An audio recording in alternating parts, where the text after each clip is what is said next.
खाटू श्याम बाबा की कहानी। राजस्थान के सीकर जिले में श्री खाटू श्याम जी का सुप्रसिद्ध मंदिर है। वैसे तो खाटू श्याम बाबा के भक्तों की कोई गिनती नहीं, लेकिन इनमें खासकर वैश्य, मारवाड़ी जैसे व्यवसाय वर्ग अधिक संख्या में है।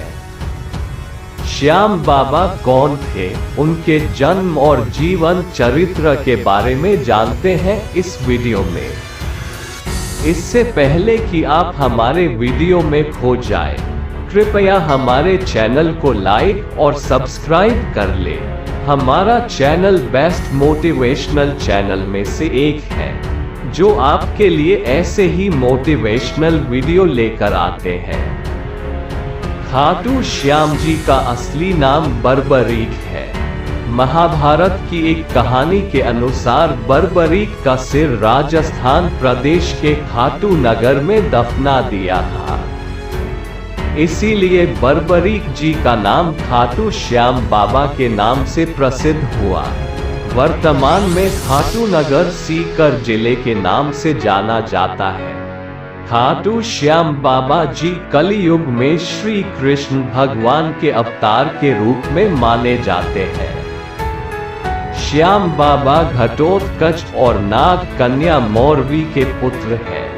पांचों पांडवों में सर्वाधिक बलशाली भीम और उनकी पत्नी हिडिंबा बर्बरीक के दादा दादी थे। कहा जाता है कि जन्म के समय बर्बरीक के बाल बब्बर शेर के समान थे, अतः उनका नाम बर्बरीक रखा गया। बर्बरीक का नाम श्याम बाबा कैसे पड़ा, आइए इसकी कहानी जानते हैं। बर्बरीक बचपन में एक वीर और तेजस्वी बालक थे। बर्बरीक ने भगवान श्री कृष्ण और अपनी मां मौरवी से युद्ध कला कौशल सीखकर निपुणता प्राप्त कर ली थी। बर्बरीक ने भगवान शिव की घोर तपस्या की थी, जिसके आशीर्वाद स्वरूप भगवान शिव ने बर्बरीक को 3 चमत्कारी बाण प्रदान किए। इसी कारणवश बर्बरीक का नाम 3 बाणधारी के रूप में भी प्रसिद्ध है। भगवान अग्निदेव ने बर्बरीक को एक दिव्य धनुष दिया था, जिससे वो तीनों लोकों पर विजय प्राप्त करने में समर्थ थे। जब कौरवों पांडवों का युद्ध होने की सूचना बर्बरीक को मिली, तो उन्होंने भी युद्ध में भाग लेने का निर्णय लिया।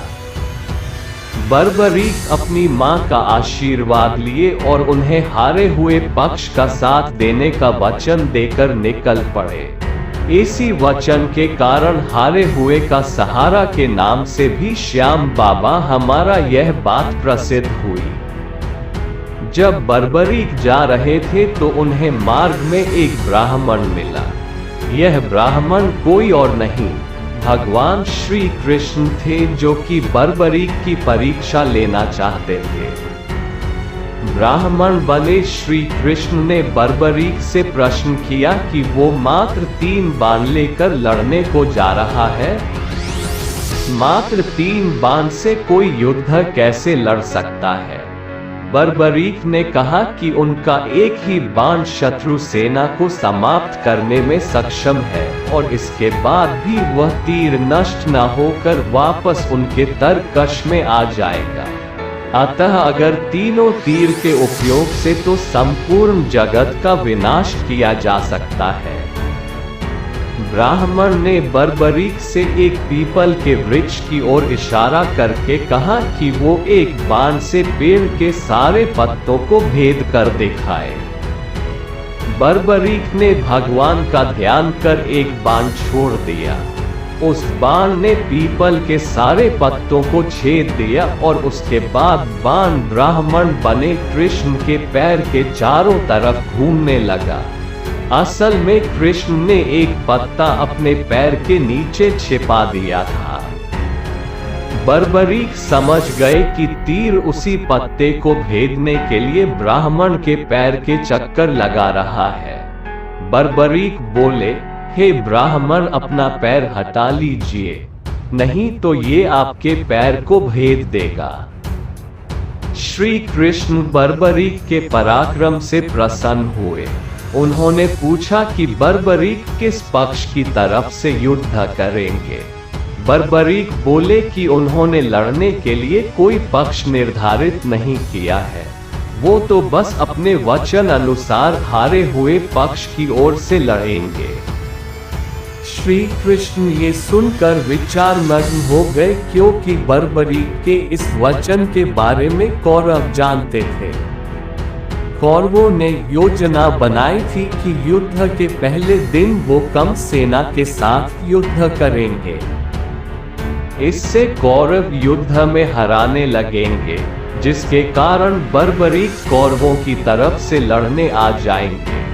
अगर बर्बरीक कौरवों की तरफ से लड़ेंगे तो उनके चमत्कारी बाण पांडवों का नाश कर देंगे। कौरवों की योजना विफल करने के लिए ब्राह्मण बने कृष्ण ने बर्बरीक से एक दान देने का वचन मांगा। बर्बरीक ने दान देने का वचन दे दिया। अब ब्राह्मण ने बर्बरीक से कहा कि उसे दान में बर्बरीक का सिर चाहिए। इस अनोखे दान की मांग सुनकर बर्बरीक आश्चर्यचकित हुए और समझ गए कि यह ब्राह्मण कोई सामान्य व्यक्ति नहीं है। बर्बरीक ने प्रार्थना की कि वो दिए गए वचन अनुसार अपने शीश का दान अवश्य करेंगे, लेकिन पहले ब्राह्मण देव अपने वास्तविक रूप में प्रकट हो। भगवान कृष्ण अपने असली रूप में प्रकट हुए।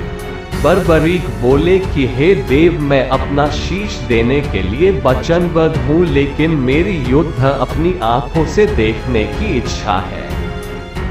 श्री कृष्ण ने बर्बरीक की वचनबद्धता से प्रसन्न होकर उसकी इच्छा पूरी करने का आशीर्वाद दिया। बर्बरीक ने अपना शीश काटकर श्री कृष्ण को दे दिया।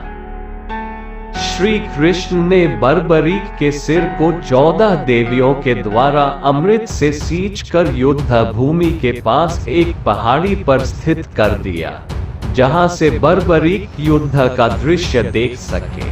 इसके पश्चात कृष्ण ने बर्बरीक के धड़ का शास्त्रोक्त विधि से अंतिम संस्कार कर दिया। महाभारत का महान युद्ध समाप्त हुआ और पांडव विजयी हुए। विजय के बाद पांडवों में यह बहस होने लगी कि इस विजय का श्रेय किस योद्धा को जाता है। श्री कृष्ण ने कहा, चूंकि बर्बरीक इस युद्ध के साक्षी रहे हैं, अतः इस प्रश्न का उत्तर उन्हीं से जानना चाहिए। तब परमवीर बर्बरीक ने कहा कि इस युद्ध की विजय का श्रेय एकमात्र श्री कृष्ण को जाता है, क्योंकि यह सब कुछ श्री कृष्ण की उत्कृष्ट युद्ध नीति के कारण ही संभव हुआ। विजय के पीछे सब कुछ श्री कृष्ण की ही माया थी। बर्बरीक के इस सत्य वचन से देवताओं ने बर्बरीक पर पुष्पों की वर्षा की और उनके गुणगान गाने लगे।